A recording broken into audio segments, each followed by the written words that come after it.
We don't know much about pygmy right whales, but two things biologists were sure of were that they are the smallest of all living whales and that they are restricted to the southern hemisphere. Now, however, we know that the latter is wrong, as pygmy right whale bones have been discovered in Italy and Japan. Since Caparia marginata was already considered an oddity among cetaceans, the find is particularly intriguing. This is like finding a fossil kangaroo in Scotland. It is a totally unexpected discovery, said Dr. Eric Fitzgerald of Museums Victoria in a statement. Granted, the wild wallabies of Scotland may one day leave a fossil record, but the whales have had no human assistance.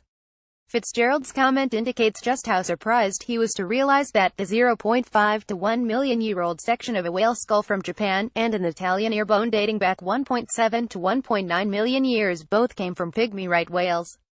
Today, equatorial waters are far too warm for pygmy right whales, which are restricted to waters off New Zealand, and southern parts of Australia and South America.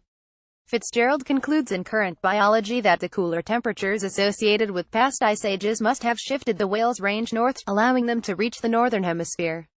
Subsequent warmer periods would have seen the right whale's habitat move towards the poles, and eventually, some force wiped them out in the north.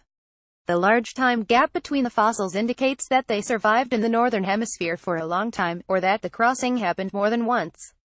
Fitzgerald hopes to discover if any other cold-adapted marine species made similar migrations.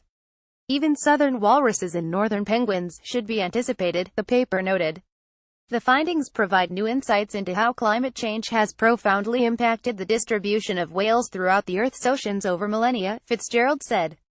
They also point to how living species may be impacted by climate change, now with an added human dimension, in the future.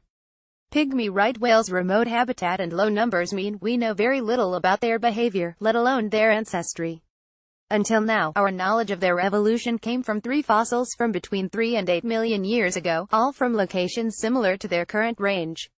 Distinctive coloring, mitochondrial RNA, and unique anatomy suggest these whales' lifestyles differ from all other surviving species, but we know very little. Despite both fossils making up only a small part of the whales from which they came, the ear bones of the pygmy right whale are so distinctive. Fitzgerald is confident of the species' identification. Pygmy right whales live in such distant locations and are so rare that this photo is quite unusual. Robert Pittman.